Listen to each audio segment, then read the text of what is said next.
앉아 계신 우리 사랑하는 성도들을 따뜻한 눈빛, 마음으로 바라보시면서 이렇게 인사하겠습니다. 사랑합니다. 축복합니다.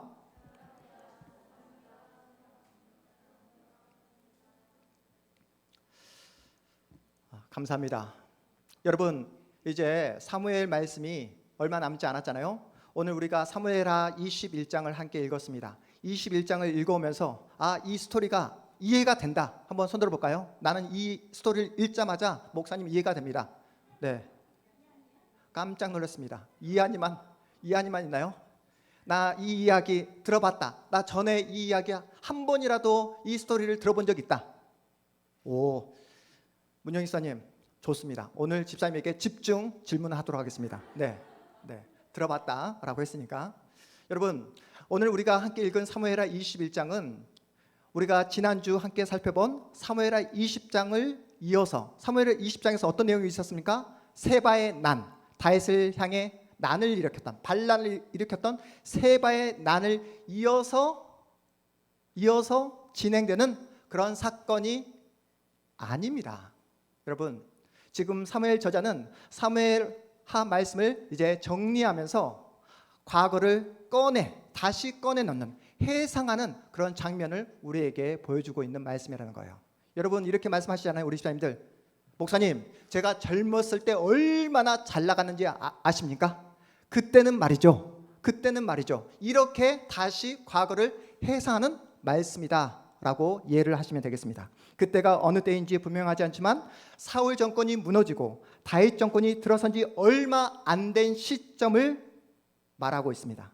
다윗이 이스라엘 왕으로 옹립된 지 얼마 되지 안 된 그 시점에 이스라엘 땅에 어떤 일이 벌어지고 있습니까?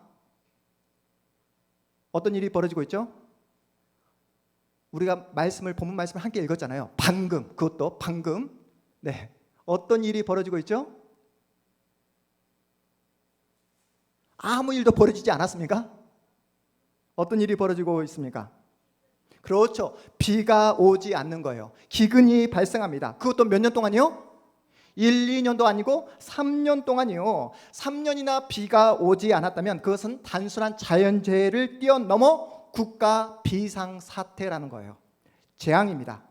모든 화살이 누구에게 향했겠습니까?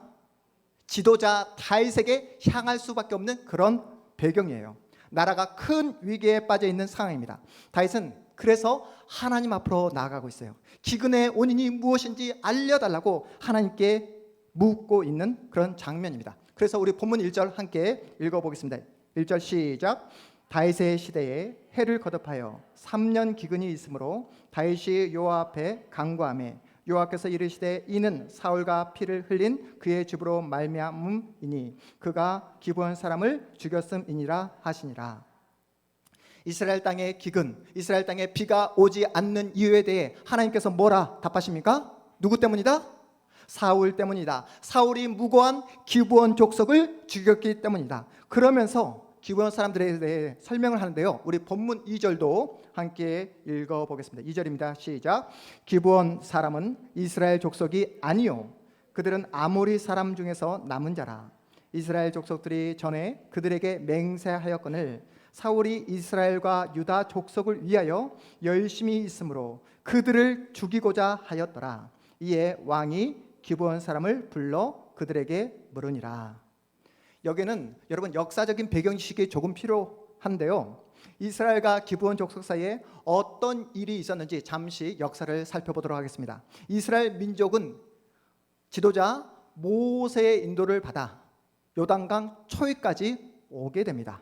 그런데 요단강 초입에서 지도자 모세가 죽고 이제 약속의 땅 가나안 땅으로 들어가기에 모세 다음에 바톤을 누가 이어받죠?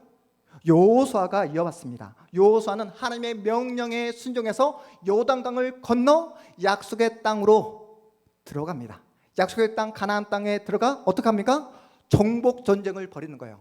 그 가나안 온주민들을 그 족속들을 하나하나 정복하며 그 땅을 점령해 나갑니다. 여러분이 아시는 것처럼 여리고성을 함락시키고 아이성도 함락합니다. 이때 가나안 땅에 누가 살고 있었다고요? 기브온 족속이 살고 있었다고요. 하나님을 믿는 이스라엘 백성들이 파죽지세로 가나안 땅을 하나하나 정복하고 있다는 소식을 이 기브온 족속이 듣게 됩니다. 기브온 족속은 이스라엘 민족과 한판 붙었다가는 자신들의 족속이 완전히 씨가 말려질 것을 염려하고 위험의 그 생각을 가지고 이기감에 휩싸이게 됩니다. 그래서 기브온 족속이 생각해낸 꾀가 뭐냐면 이스라엘과 화친 조약을 맺으려고 해요.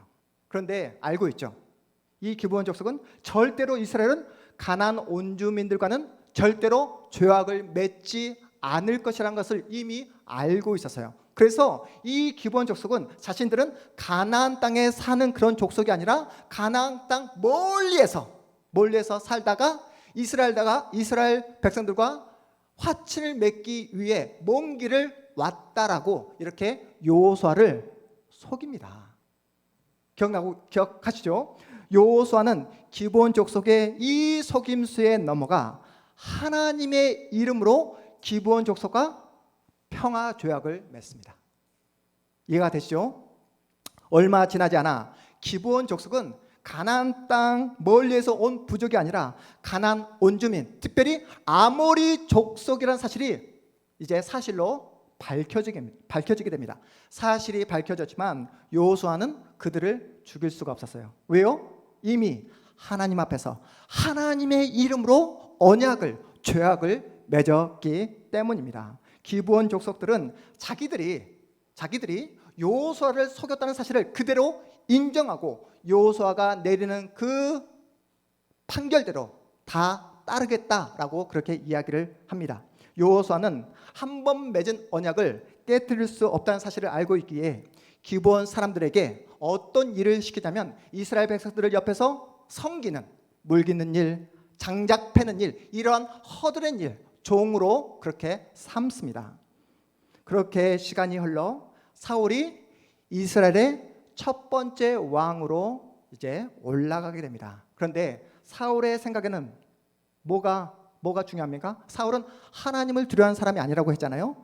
하나님을 두려워하기보다 백성들의 지지, 백성들의 인기, 백성들의 인정을 더욱더 중요시했던 사울이었습니다. 그래서 백성들의 그 환심, 인기를 한 몸에 받기 위해 사울이 추구했던 정책이 무엇이었냐면 바로 이스라엘의 순혈, 이스라엘 백성들만의 그 순혈주의를 정책을 펼쳤습니다. 이스라엘 백성들의 순수 혈통만을 강조하면서 함께 살아가고 있던 기브온 족속들을 어떻게 했을까요? 학살하는 그 비참한 그 폭력을 자행했던 인물이 바로 사울 왕이었습니다. 사울은 여호수아가 하나님 앞에서 이미 맺은 그 평화 조약을 자기 임의대로 정치적 목적을 달성하기 위해 일방적으로 깨뜨려 버렸던 것입니다. 그래서 3년 동안 이스라엘 땅에 비가 오지 않았던 이유가 뭐라고요? 사울의 칼에 억울하게 죽은 수많은 사람들의 피 흘림 때문에, 기브온 족속의 그 억울함 때문에 하나님은 3년 동안 이스라엘 땅에 기근, 비가 오지 않는 그 재앙을 내리신 것입니다. 다윗은 현재의 국가적 재난 상황이 과거 사울이 행한 죄악 때문이라는 것을 확인하고 기브온 대표자를 부릅니다. 다윗이 기브온 대표자에게 하는 말이 무엇입니까? 너희들의 억울함을 조금이라도 달래줄 수 있다고 한다면 내가 뭐든지 다 하겠다. 그러니 나에게 말해달라. 다윗의 이 물음에 기브온 대표자의 대답입니다. 우리 본문 우리 4절에서 6절까지 말씀 우리 다시 한번 읽어보겠습니다. 4절에서 6절까지의 말씀입니다. 시작. 기브온 사람이 그에게 대답하되 사울과 그의 집과 우리 사이에 문제는 은금에 있지 아니하오며 이스라엘 가운데에서 사람을 죽이는 문제도 우리에게 있지 아니하나이다 하니라. 왕이 이르되 너희가 말하는 대로 내가 시행하리라. 그들이 왕께 아뢰되 우리를 학살하였고 또 우리를 멸하여 이스라엘 영토 내에 머물지 못하게 하려고 모해한 사람의 자손 7사람을 우리에게 내주소서. 여호와께서 택하신 사울의 고을 기브아에서 우리가 그들을 여호와 앞에서 목을 메어 달겠나이다 하니 왕이 이르되 내가 내주리라 하니라. 기브온 사람들의 가슴에 조상들의 억울한 죽음이 얼마나 큰 아픔과 상처로 한으로 남아 있었는지 은금을 준다 할지라도 억만금을 준다 할지라도 자신들의 가슴에 맺힌 그 한을 풀려지지 않을 것입니다. 이렇게 말합니다. 이에 다윗은 더욱 적극적으로 다시 한번 너희들이 무엇을 원하든지 내가 다 들어주겠다.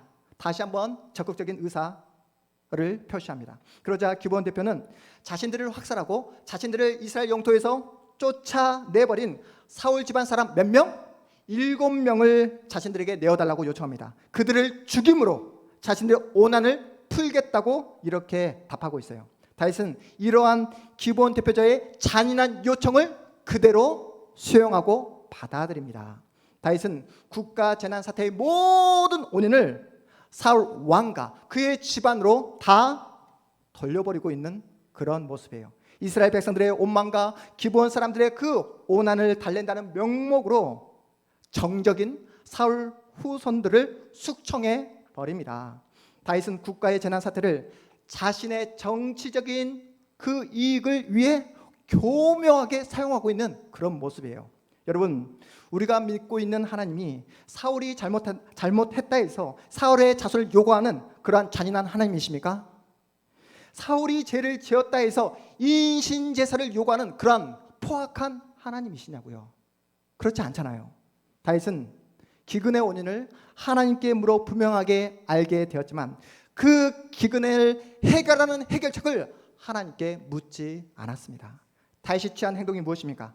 하나님의 뜻과는 전혀 상관없이 자신의 정치적인 목적을 달성하기 위해 잔인한 폭력적인 방법을 자행하고 있는 거예요. 피해 보복을 자행하고 있습니다. 사울과 동일하게 하나님을 두려워하는 것이 아니라 백성들의 인기 지지를 생각하면서 그렇게 오난을 달래준다는 그 명목 안에 정적인 사울 집안을 그대로 내어주고 있는 그런 모습입니다. 우리 본문 7절에서 9절까지의 말씀 우리 다시 한번 읽어보겠습니다. 7절에서 9절까지입니다. 시작. 그러나 다윗과 사울의 아들 요나단 사이에 서로 요아를 두고 맹세한 것이 있으므로 왕이 사울의 손자 요나단의 아들 무비보셋은 아끼고 왕이 이에 아야의 딸 리스바에서 난 자 곧 사울의 두 아들 알모니와 무비보셋과 사울의 딸 메랍에게서 난 자 곧 몰랏 사람 바르실레의 아들 아드리엘의 5 아들을 붙잡아 그들을 기브온 사람의 손에 넘기니 기브온 사람이 그들을 산 위에서 여호와 앞에 목매어 달매 그들 7 사람이 동시에 죽으니 죽은 때는 곡식 빼는 첫날 곧 보리를 베기 시작하는 때더라. 다윗은 누구와의 언약을 기억해서 요나단과 맺은 그 언약 때문에 요나단의 아들 무비보셋만은 살려줍니다. 그런데 보세요. 사울의 자손 7명을 어디에서 데려옵니까? 먼저 사울의 첩이었던 리스바 여인이 낳은 알모니와 무비보셋을 선택합니다. 여기서 나오는 무비보셋은 요나단의 아들이 아니에요. 동명이인입니다. 그리고 사울의 장녀, 사울의 큰딸이 낳은 메랍에게서 낳은 5명 아들을 데려옵니다. 사실 사울의 장녀, 그 메랍은 다윗과 결혼을 하기로 이렇게 약속이 되어 있는데 사울이 다윗을 너무나 시기하고 너무나 미워해서 메랍을 그냥 일방적으로 다른 사람에게 결혼시켜 버리잖아요. 그런데 누가 다윗을 사랑하죠? 사울의 딸 미갈이 다윗을 사랑해서 미갈과 결혼했던 다윗. 네, 사울의 딸 미갈과 결혼했던 것을 여러분 기억하고 계실 겁니다. 어쨌든 다윗은 그 사울의 딸 장녀 메랍이 낳은 자녀 5명을 데려옵니다. 그래서 리스바의 자녀 2명 그리고 메랍을 통해서 낳은 자녀 몇 명? 5명 도합 7명을 선택해서 기브온 족속에게 넘겨줍니다. 그리고 사울의 자손 이 7명이 처참하게 죽게 되는 거예요. 갑작스럽게 찾아온 큰 슬픔 앞에 아들 둘을 잃은 리스바가 어떤 반응을 보이고 있는지 우리 말씀을 통해 확인해 보도록 하겠습니다. 우리 본문 10절입니다. 10절 함께 읽습니다. 시작. 아야의 딸 리스바가 굵은 배를 가져다가 자기를 위하여 바위 위에 펴고 곡식 베기 시작할 때부터 하늘에서 비가 시체에 쏟아지기까지 그 시체의 낮에는 공중의 새가 앉지 못하게 하고 밤에는 들짐승이 범하지 못하게 한지라. 리스바는 자신의 두 아들 누구요? 알모니와 무비보셋이 기브온 사람들에 의해서 처참하게 처형당하자 사랑하는 자식의 시체 옆에서 무려 6개월 동안, 무려 몇 개월 동안? 무려 6개월 동안 베옷을 입고 슬픔을 통곡합니다. 장례도 치르지 못하고 있어요. 왜요? 자신이 사랑하는 아들의 시체라 할지라도 죄인이기 때문에, 죄인으로 죽였기 때문에 누구의 허가? 다윗 왕의 허가가 있어야지만이 그 시체를 거둘 수 있었기 때문에 시체에게 손도 대지 못하고 장례도 치르지 못하며 그 시체 옆에서 낮에는 어떻게 해요? 공중의 새가 그 시체를 해하지 못하도록 그 새를 쫓고, 밤에는 그 들짐승들이 그 시체를 상하지 못하도록 옆에서 그 시체를 몇 개월 동안? 6개월 동안 피눈물을 흘리면서 그렇게 시체를 지켰던 리스바 여인을 우리에게 소개하고 있습니다.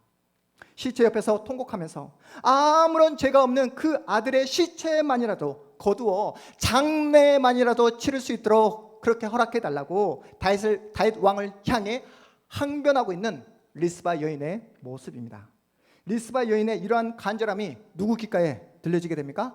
다윗 귓가에 들려지게 됩니다. 우리 본문, 우리 11절에서 14절까지 말씀 우리 함께 읽어보겠습니다. 11절에서 14절까지 말씀 시작. 이에 아야의 딸 사울의 첩 리스바가 행한 일이 다윗에게 알려지매 다윗이 가서 사울의 뼈와 그의 아들 요나단의 뼈를 길앗 야베스 사람에게서 가져가니 이는 전에 블레셋 사람들이 사울을 길보아에서 죽여 블레셋 사람들이 벳산 거리에 매단 것을 그들이 가만히 가져온 것이라. 요나단의 뼈를 가지고 올라오매 사람들이 그 달려 죽은 자들의 뼈를 거두어다가 사울과 그의 아들 요나단의 뼈와 함께 베냐민 땅 셀라에서 그의 아버지 기스의 묘에 장사하되 모든 왕의 명령을 따라 행하니라. 그 후에야 하나님이 그 땅을 위한 기도를 들으시니라. 아멘. 아들의 죽음 앞에서 통곡하는 그 리스바 여인의 모습이 다윗에게 얼마나 정치적으로 큰 부담이 되었겠습니까? 기근이라는 그 국가적 재난을 정적인 사울 집안에 다 떠넘김으로 요런을 잠시 잠재웠던 다윗이었습니다. 이제는 역으로 시신을 그대로 방치해 버렸다고 하나님을 믿는 백성으로 이런 모습은 온당치 않다라는 그런 반대 여론이 뒤끓기 시작합니다. 그래서 다윗은 또다시 여론을 잠재우기 위해 블레셋 전투에서 죽은 누구? 사울의 뼈 그리고 그의 아들 요나단의 뼈를 가져옵니다. 그리고 기브온 족속에 의해서 비참하게 죽은 7명의 그 시체 뼈를 다 가져다가 어디에 합장을 하게 됩니까? 여러분 말씀해 보니까 어디에? 사울의 아버지 기스의 묘에 함께 합장합니다. 다윗이 그렇게 합장한 후에야 하나님께서 어떻게 하셨다고요? 바로 그때야 비로소 하나님은 그 땅에 대한 다윗의 기도를 들어주셨다라고 말씀합니다. 무고하게 죽은 자들의 장례를 마치고 나서야 비로소 이스라엘 땅에 기근이 멈춰지게 되고 하늘에서 비가 내리기 시작했다라고 말씀하고 있는 거예요. 여러분 기브온 사람들의 요구대로 7명을 내어줬지만 바로 비가 내렸습니까? 기근이 멈추지 않았잖아요. 다윗이 사울의 죄를 심판한다는 그 명목으로 사울 집안 사람 7명을 내어주었지만 기근은 끝나지 않았습니다. 그 7명은 다윗의 정치적인 목적으로 희생양이 된 거예요. 비참하게 죽은 것입니다. 리스바는 그 다윗의 얄팍하고 비열한 모습을 자신의 온몸을 통해 우리에게 고발하고 있는 모습입니다. 오늘 본문은 우리에게 하나님의 형상대로 지음받은 그 어떤 사람도 무고하게 억울하게 희생당해서는 안 된다는 것을 우리에게 분명하게 말씀하고 있습니다. 하나님은 힘없고 연약한 자를 힘으로 권력으로 누르는 것을 결코 방치하지 않습니다. 하나님은 힘없고 가난하고 어디 하나 마음 붙일 데 없는 그 가난한 자를 괴롭히고 업신여기는 것을 곧 누구를? 하나님 자신을 업신여기고 하나님을 공격하는 것으로 그렇게 받아들입니다. 여러분 예수님의 말씀을 기억하고 계시잖아요. 지극히 작은 자 하나에게 한 것이 곧 내게 한 것이라고. 여러분 기억나십니까? 다윗 정권이 어떤 사람들을 통해 나라가 세워졌습니까? 세상적으로 잘 나가는 사람들에 의해서 다윗 정권이 세워진 게 아니에요. 사울의 눈을 피해 이리저리 도망다니다가 아둘람굴에 숨어 지냈던 사람들 중심으로 다윗 정권이 세워지게 되었습니다. 여러분, 아둘람굴에 모였던 그 사람들이 어떤 사람들이었습니까? 세상적으로 잘 나가는 사람들이 아니었죠. 다들 환난 당한 자, 빚진 자, 마음이 온통한 자들이 다윗에게 모였고, 다윗은 그들로 하여금 다시는 이 땅에 온통한 사람을 만들지 않으리라, 다시는 이 땅에 비참하게 죽는 사람이 없도록 하겠노라. 이제는 나를 통해 통치하시고 나를 통해 다스리시는 하나님의 통치만이 나타나는 그런 하나님의 나라를 세우겠노라, 그렇게 결심하고 그러한 마음으로 한 마음이 되어서 세웠던 나라가 바로 다윗 정권이었습니다. 그런데 현실은 어떻습니까? 온통하고 빚지고 환난당한 자들이 권력을 붙잡자 또다시 온통한 자를 만들어내는 현실입니다. 억울한 자가 나타나고 있어요. 환난 자가 나타나고 있습니다. 언약의 땅 이스라엘에서, 그것도 하나님의 대리 통치를 하고 있다라고 자부하는 다윗을 통해서 리스바와 같은 그 비참한 여인이 등장하고 있는 모습입니다. 사울이 했던 모습과 별반 다르지 않는 모습을 다윗이 우리에게 보여주고 있는 거예요. 오늘 이 말씀을 우리 자신에게, 우리 영혼에게 정말로 두렵고 떨리는 마음으로 적용해 보았으면 좋겠습니다. 여러분이 진정 하나님을 믿고 계시다면 하나님이 어떤 분인가를 여러분 제대로 아셔야 된다는 거예요. 그리고 지금 현재 그 하나님이 나에게 무엇을 원하고 계시는가, 그 하나님께서 나에게 진정 원하는 것이 무엇인가를 여러분 제대로 아셔야 된다는 것입니다. 여러분은 우리 동탄 한마음교회가 어떤 교회로 앞으로 자라나고 성장하기를 원하십니까? 여러분은 우리 동탄 한마음교회에 대한 어떤 소망을 가지고 계십니까? 그저 사람 숫자 많이 모이는 그저 그런 교회로 만들기 위해 우리가 이 자리에 모인 게 아니잖아요. 사람들이 많이 알아주고 인정해주는 그런 네임밸류가 있는 그저 그런 교회 우리가 만들기 위해 이 자리에 모인 게 아니잖아요. 그저 그런 교회, 수많은 교회 중에 하나가 되라고 이곳에 힘들게, 그것도 코로나가 있는 이 오목한 현실 가운데 우리 하나님께서 우리 동탄 한마음교회를 이곳에 세우셨습니까? 그렇지 않다는 사실을 여러분이 더 잘 알고 계시잖아요. 덴마크의 신학자이자 철학자인 키에르케고르라는 사람이 이런 이야기를 합니다. 그 키에르케고르가 당시 자신과 함께 신앙생활을 했던 교인들을 누구로 비유를 했냐면 집안에 살고 있는 거위로 비유를 했습니다. 집안에 살고 있는 뭐요?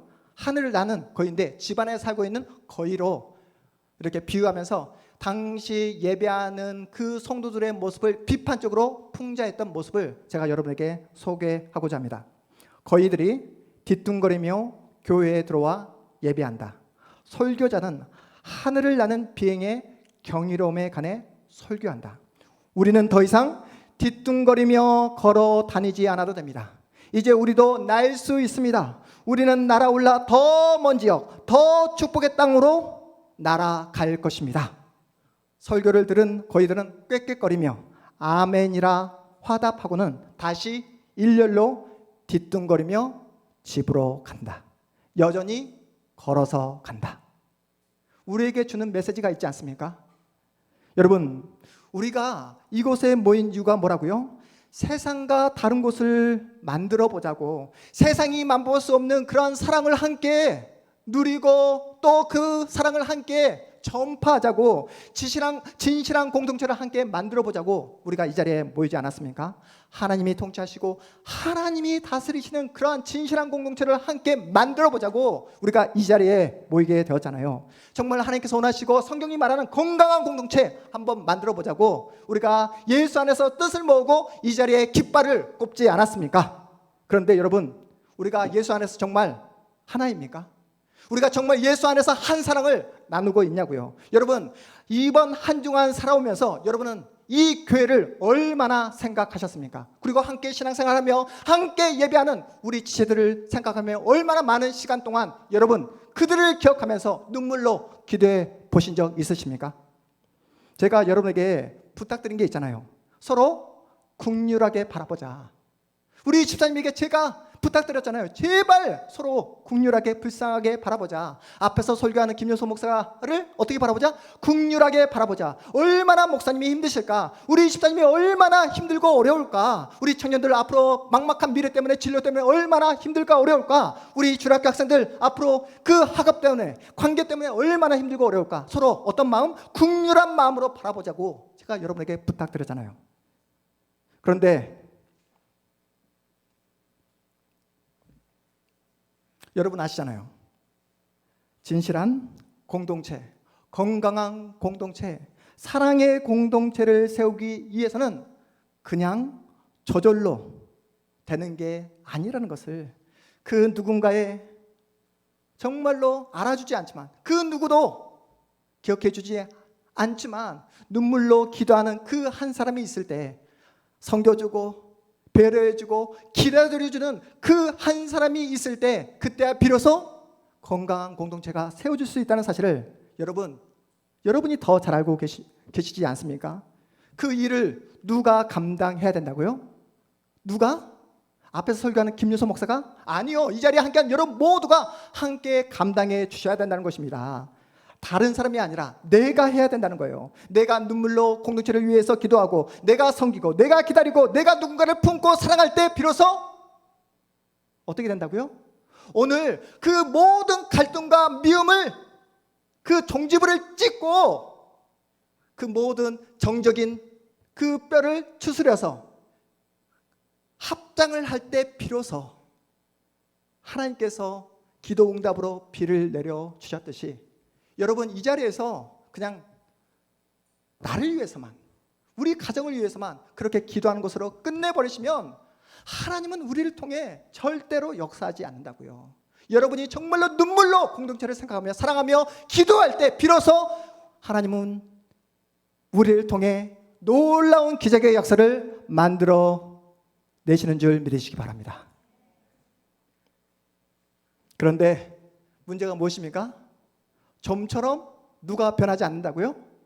점처럼 내가 변하지 않는다고요. 내가 변화되어져야 우리 공동체가 변화될 수 있다는 사실을 알면서도 나 대신 누군가 기도하고 있겠지.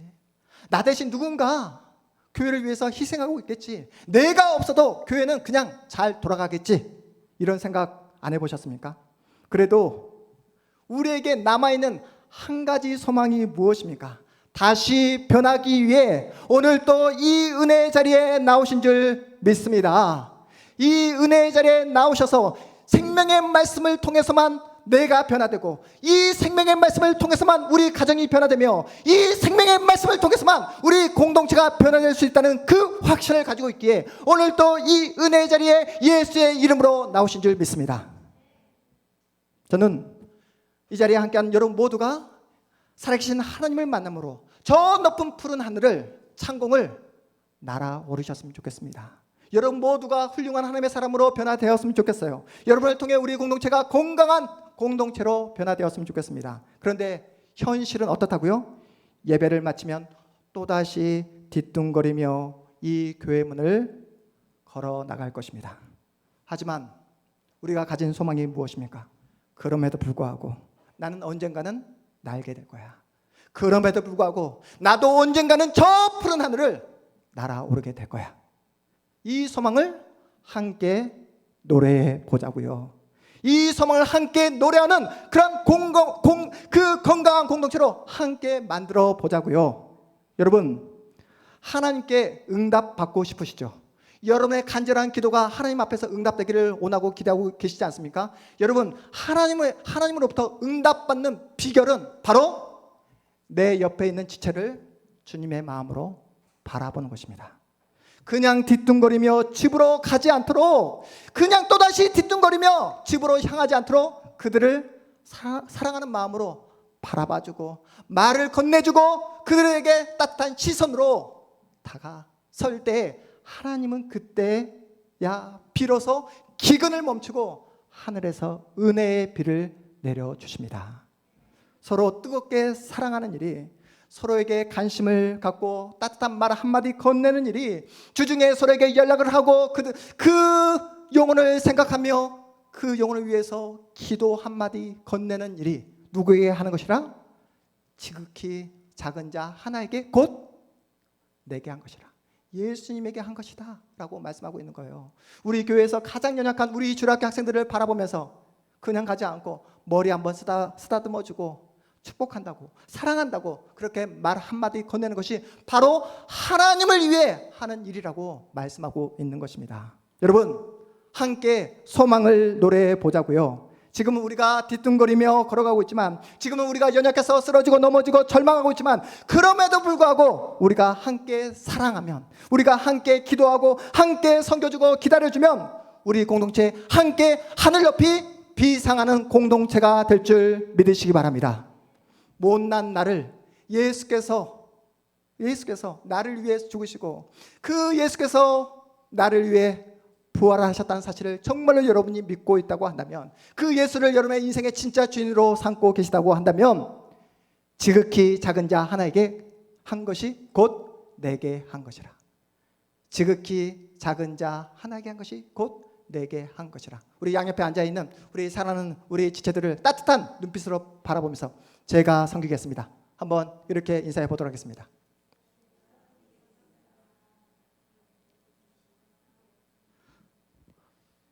여러분, 이렇게 힘없게 말씀하시면 안 되는데 다시 한번 인사하겠습니다.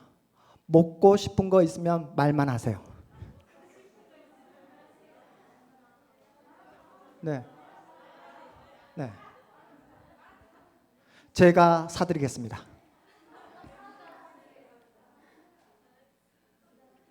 여러분,